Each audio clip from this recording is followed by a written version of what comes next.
بسم اللہ الرحمن الرحیم۔ السلام علیکم ورحمۃ اللہ وبرکاتہ۔ معزز طلباء کرام، آپ سب کیسے ہیں؟ آج ہم کتاب ہدایہ رابع میں سبق نمبر 163 کو پڑھیں گے۔ ہمارے آج کے سبق کا عنوان ہے مجوسی، بت پرست اور محرم کے ذبیحہ کا حکم۔ آئیے پہلے اپنے آج کے سبق کی عبارت کو پڑھتے ہیں۔ بسم اللہ الرحمن الرحیم۔ قال ولا تؤكل ذبيحة المجوسي لقوله عليه السلام سنوا بهم سنة أهل الكتاب غير ناكحي نسائهم ولا آكلي ذبائحهم،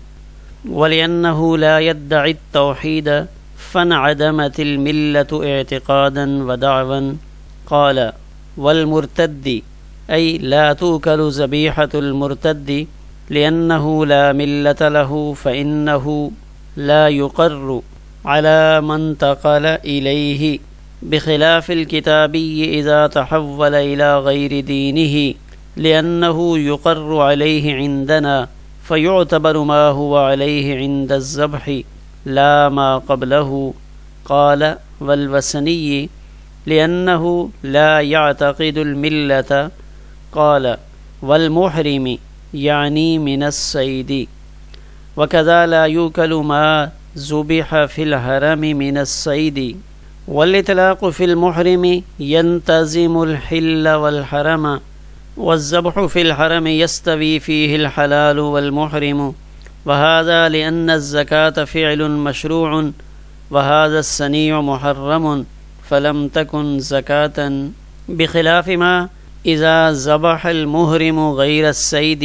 أو ذبح في الحرم غير الصيد صح، لأنه فعل مشروع إذ الحرم لا يؤمن الشاة، وكذا لا يحرم ذبحه على المحرم۔ آئیے اب ہم اپنے سبق کی عبارت کا ترجمہ کرتے ہیں۔ قال امام قدوری رحمہ اللہ فرماتے ہیں کہ مجوسی کا ذبیحہ نہیں کھایا جائے گا نبی کریم صلی اللہ علیہ وسلم کے اس فرمان کی وجہ سے کہ مجوسیوں کے ساتھ اہل کتاب کا طریقہ اختیار کرو، البتہ ان کی عورتوں سے نکاح نہ کرو اور نہ ہی ان کا ذبیحہ کھاؤ، اور اس لیے کہ جو مجوسی ہے وہ توحید کا دعویٰ کرنے والا نہیں ہے، لہذا ملت توحید اس کا فقدان ہوگا اعتقاد اور دعویٰ دونوں کے اعتبار سے۔ قال امام قدوری رحمہ اللہ فرماتے ہیں والمرتدی،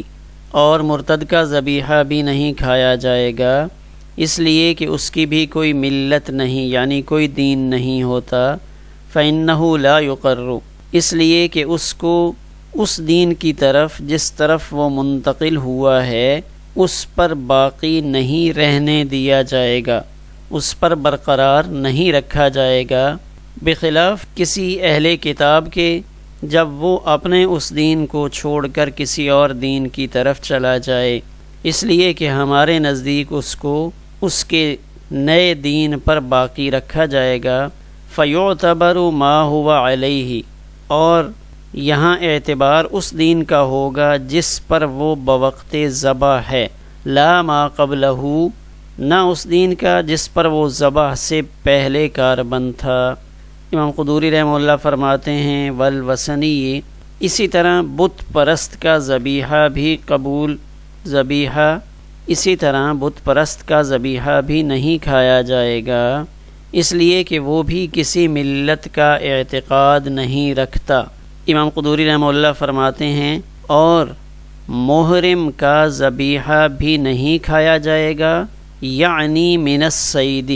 یعنی محرم کا وہ ذبیحہ جو اس نے شکار میں سے ذبح کیا ہو، وَكَذَا لَا يُؤْكَلُ، اسی طرح نہیں کھایا جائے گا جو شکار کا جانور حرم کی حدود میں ذبح کیا گیا، وَالْإِطْلَاقُ فِي الْمُحْرِمِ، اور محرم کا اطلاق، محرم کا مطلق ہونا یہ حل اور حرم دونوں کو شامل ہے، اور حرم کے ذبیحہ میں حلال اور محرم دونوں برابر ہیں، وہذا، اور یہ اس لیے کہ ذبح ایک فعل مشروع ہے اور یہ ایک حرام کام ہے، لہٰذا یہ ذبح شمار نہیں ہوگا، بخلاف صورت کے کہ جب محرم غیر شکار کو ذبح کرے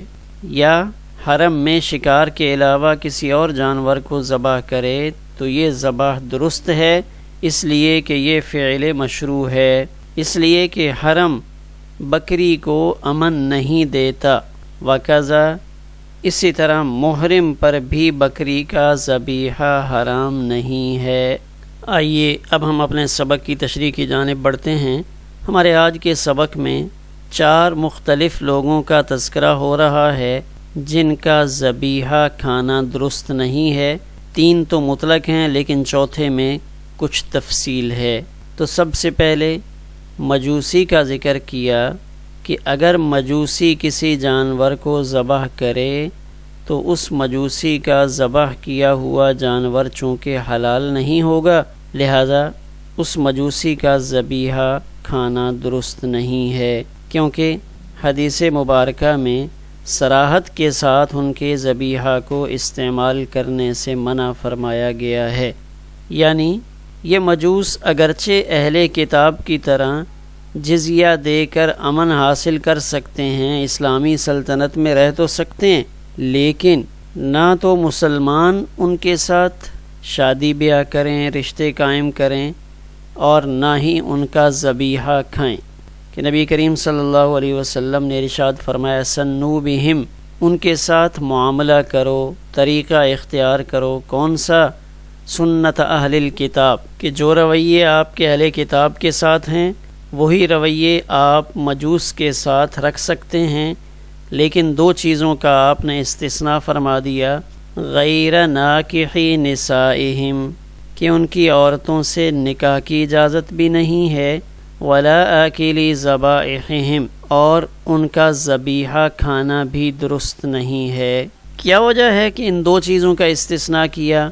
باقی معاملات میں تھوڑی سی نرمی اختیار کی گئی؟ اس کی وجہ یہ ہے کہ ان مجوس کا بسم اللہ پر نہ اعتماد ہے، نہ اعتبار ہے، نہ اعتقاد ہے، جبکہ ذبیحہ کے لیے، ذبح کے لیے تو بسم اللہ کا پڑھنا ضروری ہے، کہ بسم اللہ کے بغیر تو جانور وہ حلال نہیں ہوگا۔ تو یہ حدیث مرسل ہے۔ صاحب ہدایہ نے جن الفاظ کو ذکر فرمایا ہے کہ یہ جو روایت ہے سنو بہم سنت اہل الکتاب، اصل میں یہ 2 احادیث کا مجموعہ ہے۔ اس میں سے حدیث مبارکہ کا پہلا ٹکڑا قال عبد الرحمن بن عوف سمعت رسول اللہ صلی اللہ علیہ وسلم یقول سنو بہم سنت اہل الکتاب، یہ مصنف ابن ابی شیبہ کی روایت ہے۔ باب ما قالوا فی المجوس تکون علیہم جزیۃ،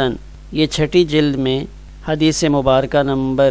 32635، اور حدیث مبارکہ کا جو دوسرا ٹکڑا ہے جس میں 2 چیزوں کا استثناء ہے کہ نہ ان کا ذبیحہ کھایا جائے گا اور نہ ان کی عورتوں کے ساتھ نکاح کیا جائے گا۔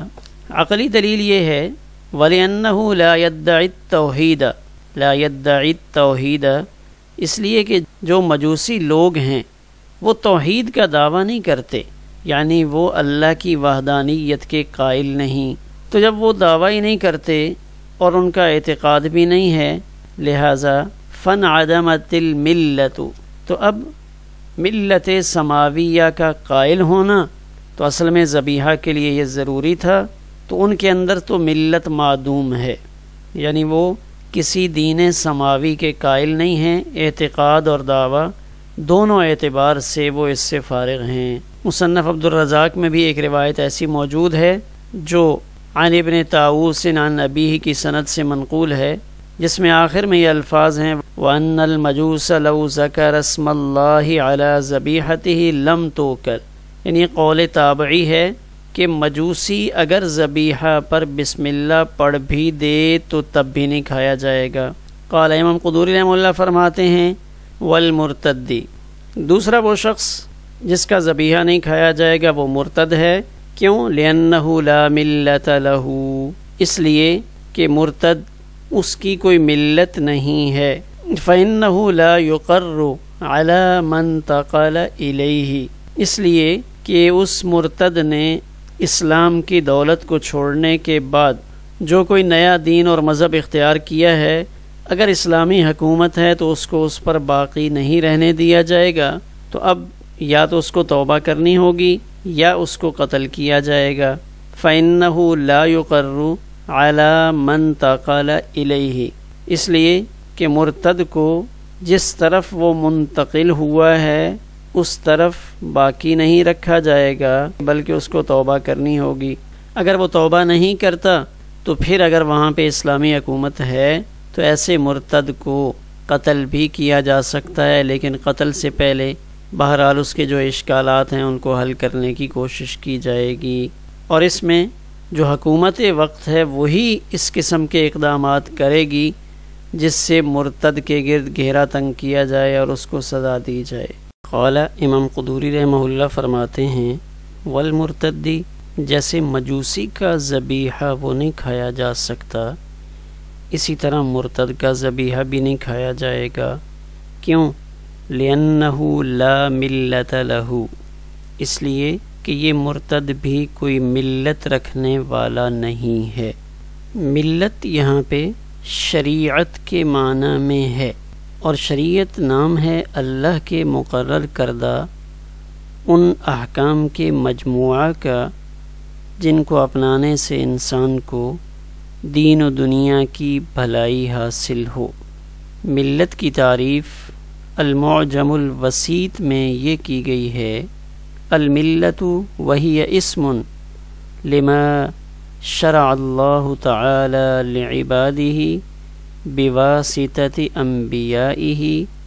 لیتوسلوا به الى السعادة فی الدنیا والآخرہ۔ یہ ملت کی تعریف ہے، یعنی ملت سے مراد عربی کا وہ لفظ، یعنی ایک ملت ہمارے ہاں اردو میں بولا جاتا ہے، اور یہ المعجم الوسیط میں ملت کی جو تعریف ہے وہ شریعت سے ملتی جلتی ہے۔ تو امت، یہ المعجم الوسیط کے مطابق تعریف اس کی یہ بنتی ہے، الامت جماعت من الناس، امت کہا جاتا ہے ایسی جماعت اور قوم کو جو کسی ایک مذہب پر مجتمع ہوں۔ الامت جماعت من الناس یجمعہم امر واحد من دین او مکان او زمان، تو گویا کہ مرتد کی کوئی شریعت نہیں ہوتی۔ اور دوسری وجہ یہ ہے فَإِنَّهُ لَا يُقَرُّ عَلَى مَنْ انتقل إِلَيْهِ، کہ اس مرتد کو جس طرف وہ منتقل ہوا ہے اس پر باقی نہیں رکھا جاتا۔ کہ اصل میں مرتد کسے کہا جاتا ہے؟ ایک شخص جو اسلام والی دولت سے مالا مال ہو جائے، مسلمان ہو جائے، پھر وہ اس عظیم الشان دین کو چھوڑ کر کسی اور دین کی طرف اگر جاتا ہے تو اس کو مرتد کہا جاتا ہے۔ ایک بندہ اگر وہ دین اسلام کی طرف نہ آئے تو اس پر کوئی سختی نہیں ہے، لیکن ایک شخص اسلام کو چھوڑ کر جب جاتا ہے تو اگر وہاں اسلامی حکومت باقاعدہ سے قائم ہو تو پھر اس کے ساتھ سخت رویہ اپنایا جاتا ہے۔ تو اس حالت میں اگر وہی مرتد کوئی جانور ذبح کرتا ہے تو اس کا ذبیحہ بھی حلال نہیں ہے، بخلاف الکتابی۔